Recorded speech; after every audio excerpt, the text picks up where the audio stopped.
We go live to the UN headquarters in New York. The 79th UN General Assembly continues. Let's listen to the statements of the Syrian Foreign Minister. The previous session, I also thank the Secretary General for the efforts exerted to fulfill his mandate under the United Nations Charter. Mr. President, ladies and gentlemen, as this session of the General Assembly is taking place, tensions internationally have reached a boiling point, and efforts to maintain international peace and security are confronted with real challenges and threats. Clashes are intensifying, crises are multiplying, conflicts are escalating, chaos is spreading, terrorism is gaining ground, the global economy is faltering, poverty rates are rising, climate change is accelerating, and development indicators are lagging. These are the unfortunate results of 8 decades of multilateral action that have followed the establishment of the United Nations. While we previously sought to promote preventive diplomacy and the peaceful settlement of disputes, we are witnessing today more direct wars and proxy wars waged using terrorist tools.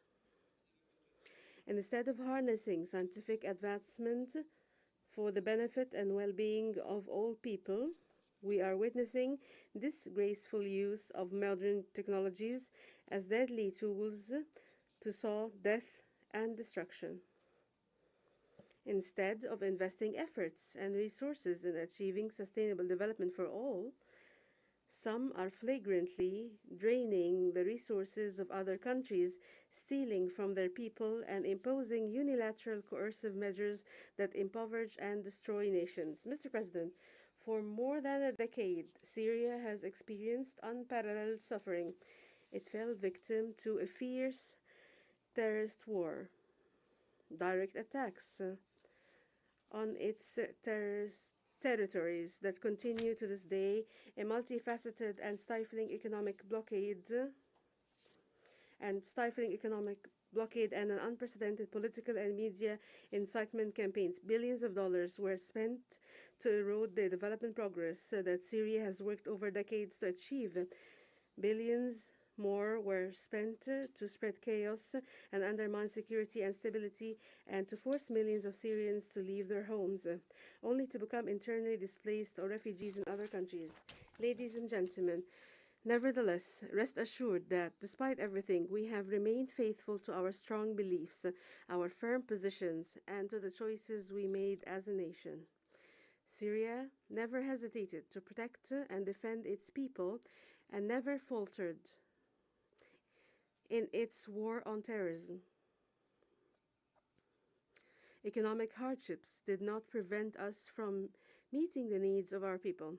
All that has happened has revealed the true intentions of the collective West, which completely contradict with the principles and purposes that form the pillars and foundation and function of this international organization. Mr. President, the ongoing Israeli occupation of Arab territory since 1967, including the Syrian Arab Golan, and the genocide, war crimes, and crimes against humanity it commits are a glaring example of the failure of this organization, and namely the Security Council, to end this expansionist and racist occupation and the ongoing aggression.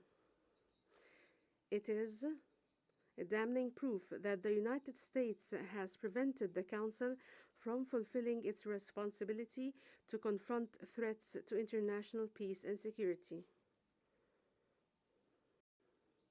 Since the 7th of October 2023, the Israeli occupation has continued to commit bloody and terrorist crimes, adding another chapter to its 7-decade-long criminal record.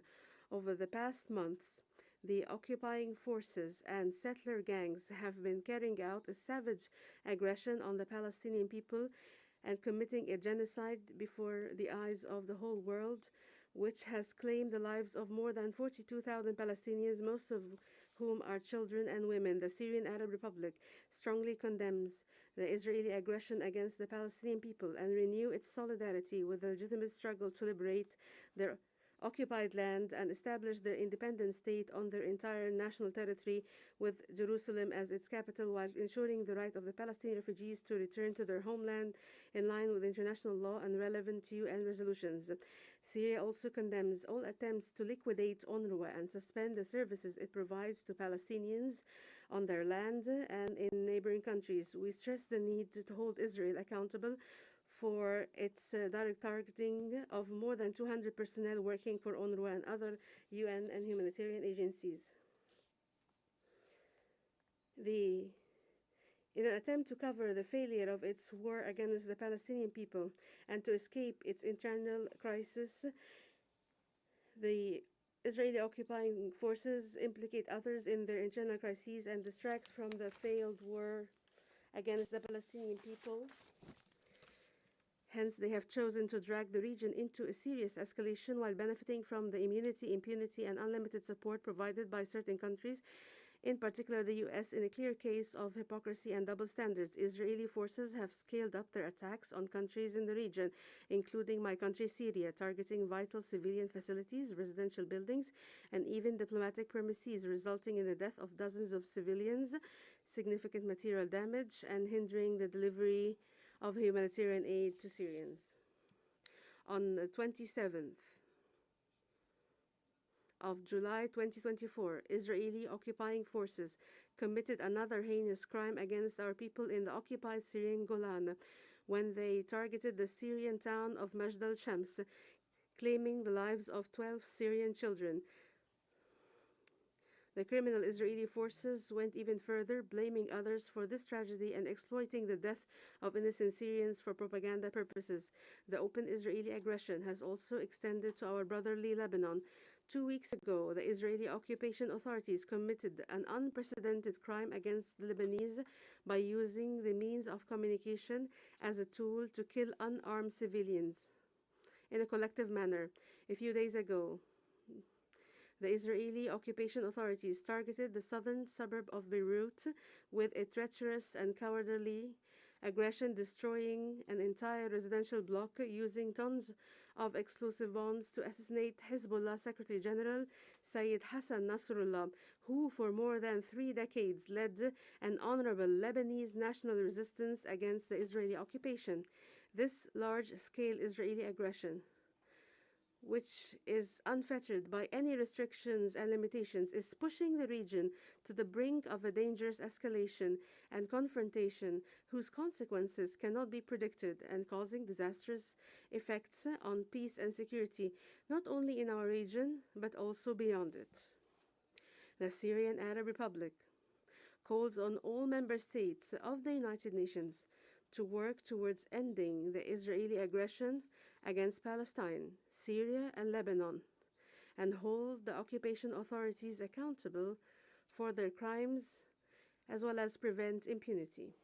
The Syrian Arab Republic reiterates that the Golan is an occupied Syrian territory and that its inhabitants are Syrian Arab citizens who are and will always be an integral part of the people of Syria.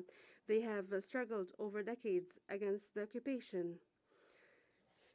Syria stresses that regaining the full Syrian occupied Golan line with UN Resolution 242, 338, and 497 is an inalienable right and shall never be subject to compromise and will never be affected by the passage of time or be subject to the statute of limitation. Mr. President, the crimes and attacks of the Israeli occupying forces against Syria cannot be seen in separation from the subversive role played by certain Western countries, especially the US, the United States of America, corrects the interpreter. In my country, Syria, these countries have continued to violate Syria's sovereignty, unity, and territorial integrity by illegally deploying their military forces inside Syria's territory, allowing their officials to sneak into Syria and supporting separatist militia and terrorist groups.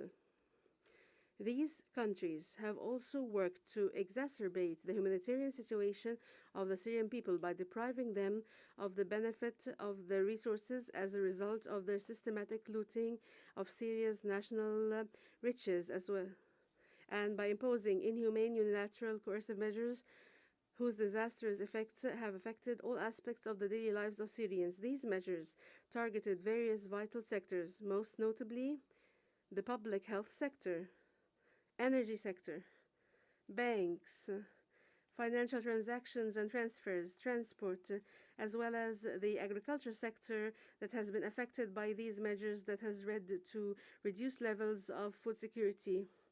All the unfounded allegations made by Western countries to justify such illegal measures and to deny or downplay their catastrophic impacts have been laid bare in multiple recent UN reports. In this regard, my country reiterates its call for the immediate, full, and unconditional lifting of unilateral coercive measures as they amount to a collective punishment of the people and a form of economic terrorism and a flagrant violation of the UN Charter and international law.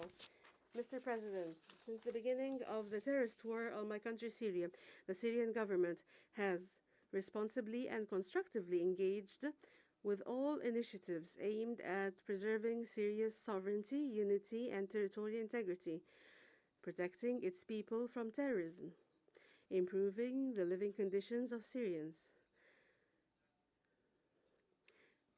Many measures have been taken to that end, which can be summed up as follows. 1.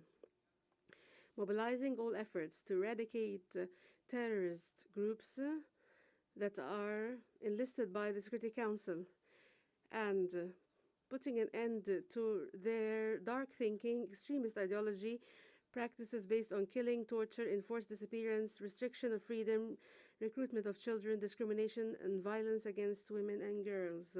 The Syrian government continues to confront the remaining organizations to end the suffering of Syrians, and we call upon all countries to repatriate their citizens currently detained in illegal centers in northeastern Syria to end and close them due to the danger they pose to them in the future. 2. Pursuing national reconciliation and local settlement agreements, where 23 amnesty decrees have been issued, which facilitated the social reintegration of those who had lost their way. The most recent of these was Legislative Decree number 27 of 22 September 2024. 3. Supporting humanitarian access by granting the UN multiple authorizations to use 3 border crossings to deliver humanitarian assistance to eligible Syrian civilians in northwest Syria, and by granting the necessary approvals for humanitarian deliveries from inside Syria, despite all of the attempts by terrorist groups to obstruct humanitarian access and steal or divert the aid. 4. Continuing the efforts of the Syrian state institutions to enhance their role and increase their efficiency by holding on time all constitutionally mandated entitlements and following up on the process of economic and administrative development and reform, and moving forward with efforts to modernize legislative structures, including those related to strengthening the rule of law, developing media work, social protection programs, and empowering women, protecting the rights of children and persons with disability, as well as implementing the strategic plan for gender equality and developing legislation regulating conscription. 5. Sparing no effort to support the dignified return of refugees and displaced people to their areas. An agreement was reached with the Office of UNHCR on several measures which are being implemented accurately. Discussions are also underway with a number of neighboring countries to launch innovative projects that allow the provision, which would be a model to assist and facilitate the return and accelerate it.